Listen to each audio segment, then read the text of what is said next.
तो शुरुआत करते हैं हिस्ट्री ऑफ कंप्यूटर से। हिस्ट्री ऑफ कंप्यूटर में सबसे पहले मैं आपको बताना चाहूँगा कंप्यूटर शब्द। कंप्यूटर शब्द किससे बना है? कंप्यूटर शब्द किससे बना है? तो एक जनरल सी बात है, अगर आप कंप्यूटर चलाते हैं तो आपको ये मालूम होगा कंप्यूट शब्द से ये बना है। कंप्यूट का मतलब क्या होता है? गणना करना। क्या होता है? गणना करना।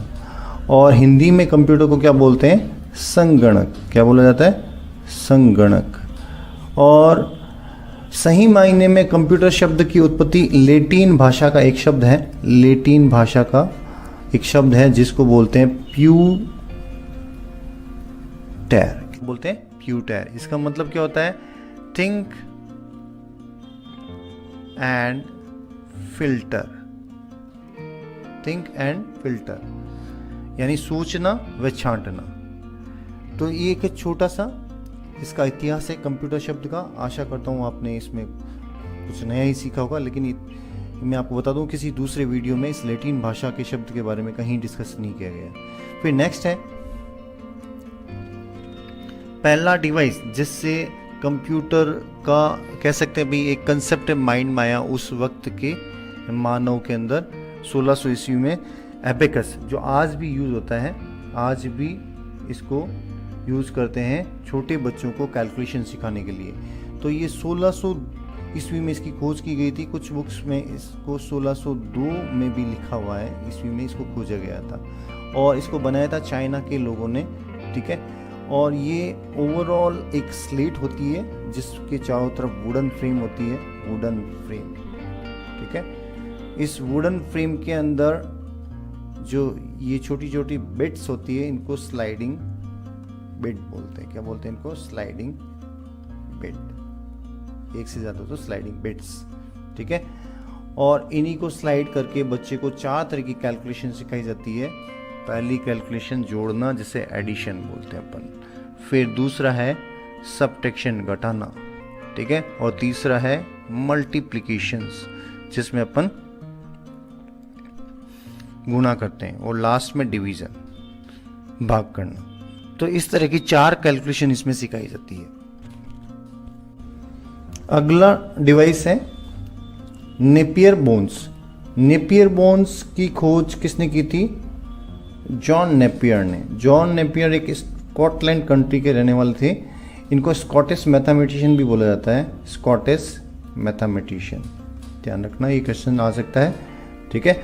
और इसकी खोज की गई थी 1617 में, यानी 1617वीं ईस्वी में इसको खोजा गया था।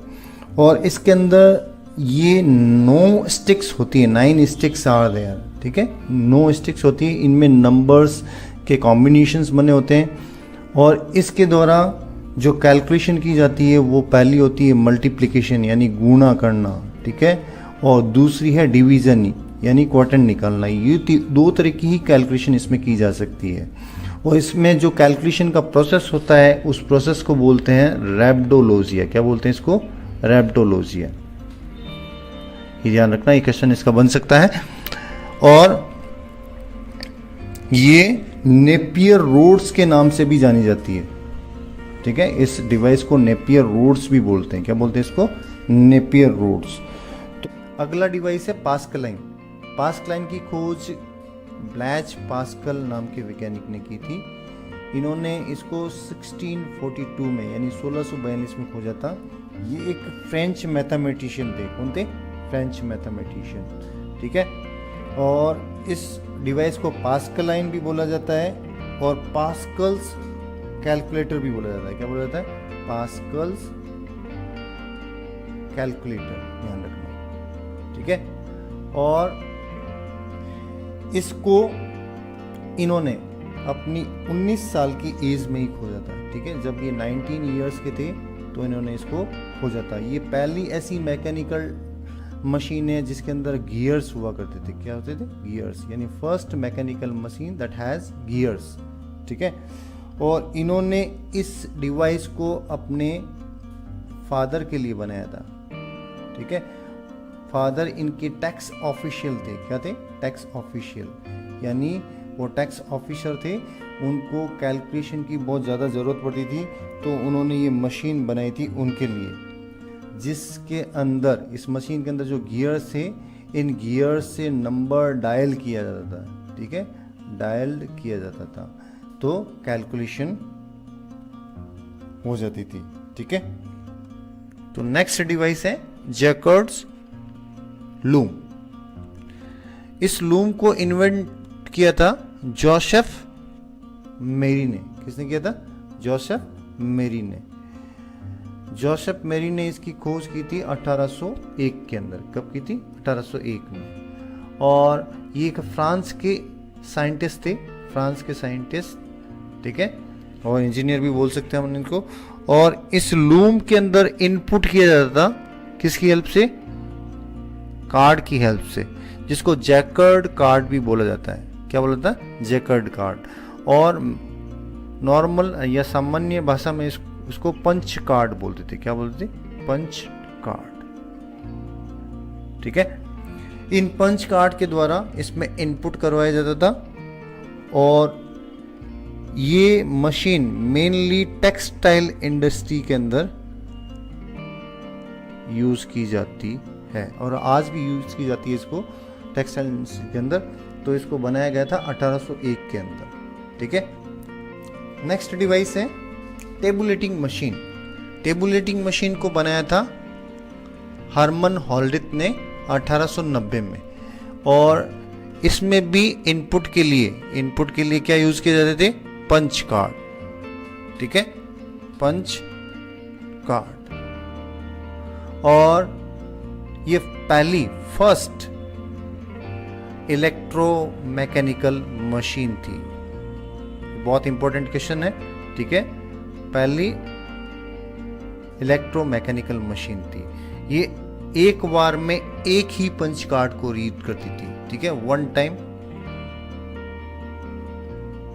वन कार्ड रीड, ठीक है, ये ध्यान रखना आपको। तो नेक्स्ट अपन एक डिस्कस करेंगे एक ऐसी पर्सनालिटी के बारे में जिन्होंने कंप्यूटर के इतिहास में बहुत बड़ा योगदान दिया था। इनको फादर ऑफ कंप्यूटर भी बोला जाता है, ठीक है। इनका नाम था चार्ल्स बेबेज। इन्होंने पहली खोज 1834 में की थी। तो जो इन्होंने कंप्यूटर बनाए थे वो अपन नेक्स्ट अभी डिस्कस करेंगे। और इनको ब्रिटिश मैथमेटिशियन भी बोला जाता था, ब्रिटिश मैथमेटिशियन, और एक मैकेनिकल इंजीनियर थे। इन्होंने ही सबसे पहले मॉडर्न कंप्यूटर के मॉडर्न कंसेप्ट को विजुलाइज किया था, जिसमें अपन कह सकते हैं भाई IPO साइकिल। IPO साइकिल में क्या होता है? Input process output cycle, input process output cycle, ठीक है। तो इस बेस पे ही पूरा कंप्यूटर सिस्टम काम करता है जो आज का है। तो इन्होंने ये कंसेप्ट उस वक्त खोज लिया था। तो हम इसी कारण इनको फादर ऑफ कंप्यूटर या फादर ऑफ मॉडर्न कंप्यूटर भी बोलते हैं। क्वेश्चंस आपको ऐसे भी आ सकता है, फादर ऑफ मॉडर्न कंप्यूटर। तो उस वक्त भी आपका आंसर यही होना चाहिए, चार्ल्स बेबेज, ठीक है। इन्होंने दो कंप्यूटर की खोज की थी। पहला था डिफरेंस इंजन, आप देख सकते हैं ये डिफरेंस इंजन है। इसमें भी IPO साइकिल था, IPO साइकिल बेस पे काम करता था। और इस कंप्यूटर को इन्होंने मैथमेटिकल टेबल्स बनाने के लिए बनाया था। मैथमेटिकल टेबल्स थी, उनको कैलकुलेट किया जाता था। जैसे अपन 2, 3, 4 की टेबल है, इन टेबल्स को, बड़ी बड़ी टेबल्स को ये बनाने में हेल्प करता था। ठीक उसके बाद में इन्होंने एनालिटिकल इंजन यानी इस कंप्यूटर की खोज की। इसमें भी IPO सिस्टम था, ठीक है। और इसमें जो स्टोरेज और प्रोसेसिंग यूनिट थी, यानी पहले प्रोसेसिंग यूनिट की बात करूंगा मैं। प्रोसेसिंग यूनिट के अंदर जैसे आज अपन कंप्यूटर में CPU होता है, ठीक है, CPU। लेकिन इनके वक्त उस CPU को मिल बोला जाता था। क्या बोला जाता? मिल। और स्टोरेज यूनिट की बात करूं, जैसे आज अपन हार्ड डिस्क काम में लेते हैं, हार्ड डिस्क, ठीक है। उस वक्त जो स्टोरेज यूनिट थी उसका नाम था पिग्स। क्या नाम था? पिग्स। और इसका दूसरा नाम था बैरल्स। क्या नाम था? बैरल्स, ठीक है, दूसरा नाम था बैरल्स। तो ये दोनों टर्म्स आपको याद रखनी है और एक मिल भी याद रखना है, ठीक है। और इस कंप्यूटर के अंदर अराउंड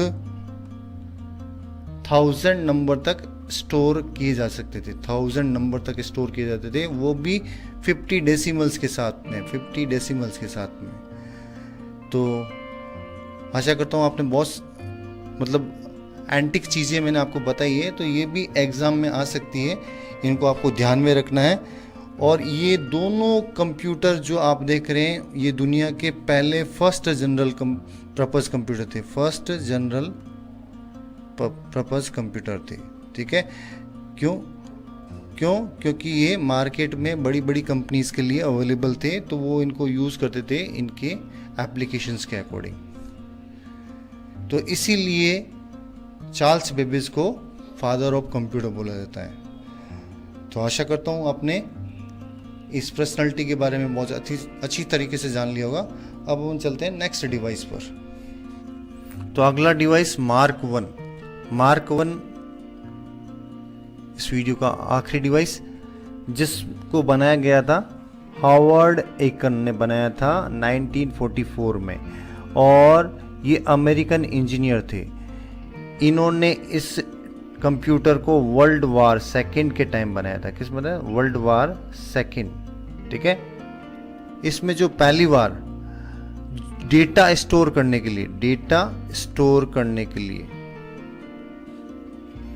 लिए मैग्नेटिक ड्रम का यूज किया गया था। किसका गया था?